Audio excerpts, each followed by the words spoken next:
Good morning, freshmen, and happy Thursday. Over the past 3 days, we have talked about how to write the same fraction in different forms. Today we are going to begin our work of adding and subtracting fractions. We are going to continue this work over the next several days, and by the time the benchmark rolls around, we are going to be experts. Let's jump right in and get started. Let's start with our first example. Mark ordered a pizza for his family for dinner. Each pizza is split into 8 pieces. He ate 3/8 of the pizza, and his sister ate 1/8 of the pizza. What fraction of the pizza did Mark and his sister eat? I'm going to start by drawing a model. I know that each pizza has 8 pieces because our denominator is 8. So I'm going to draw a circle that represents my pizza and split it into 8 pieces. I know that Mark ate 3/8 of the pizza, so I'm going to shade in 3 of my 8 pieces. This shows that 3/8 of the pizza that Mark ate.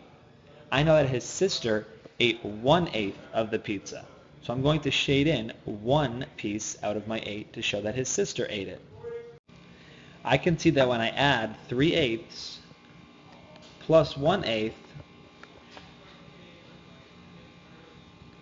I get 4/8. I added the numerators because I add the number of pieces they ate. I kept my denominator the same because the number of pieces each pizza was divided into did not change. When I add fractions, though, I want to make sure that my answer is written in simplest form. Here, 4/8 is not in simplest form. How can I simplify 4/8? When I simplify 4/8, the result is 1/2. Let's look at another example. Mr. Andrews was training for a race. He ran 3/4 miles on Tuesday, 1 1/4 miles on Wednesday, and 2 3/4 miles on Thursday. How far did Mr. Andrews run all together in his training? Here I have mixed numbers and fractions that I need to add. Whenever I add fractions or mixed numbers, I'm going to draw a T-chart. Draw a T-chart on your paper now. This is going to help me separate whole numbers from fractions. Now, I'm going to put my numbers into the T-chart. I know that 3/4 is the first amount that he ran, 1 1/4 is the second amount that he ran, and 2 3/4 is the third amount that he ran. The first thing that I need to check before adding fractions is, do all of my fractions have the same denominator? Do they all have pieces that are the same size? Yes, they all have fourths. I can add those fractions now. 3/4 plus 1/4 plus 3/4. The denominator is not going to change because I'm not going to change the number of pieces each whole is cut into. What is my numerator going to be? Well, 3 plus 1 plus 3 is 7.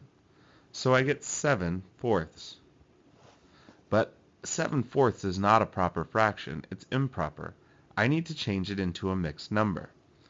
I can do that by dividing the numerator divided by the denominator. 7 divided by 4. 4 goes into 7 one time.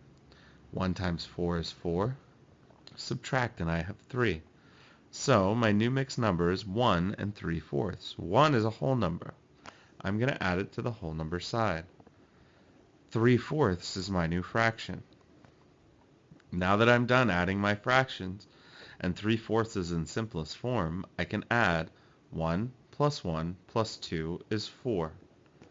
So Mr. Andrews ran 4 3/4 miles. Let's look at one more example. I want you to add the fractions 5/8 plus 5/8. You might be tempted to think that this would give you 10/16, but it does not. When I add these two fractions, I'm going to draw my T-chart just to stay organized. So I've got 5/8 and 5/8. What's my new numerator going to be after I've added these fractions? It's going to be 10. What's the denominator going to be after I've added these fractions?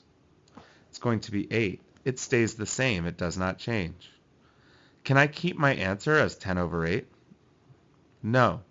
I need to change it into a mixed number in simplest form. 10 divided by 8. 8 goes into 10 one time. 1 times 8 is 8. Subtract and I get 2. That means that my new number is 1. Remember, 1 goes on the whole number side. And 2 eighths.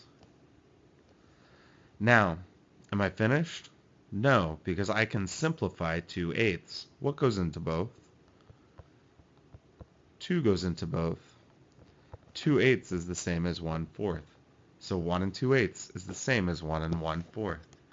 1 and 1/4 is the answer to this problem.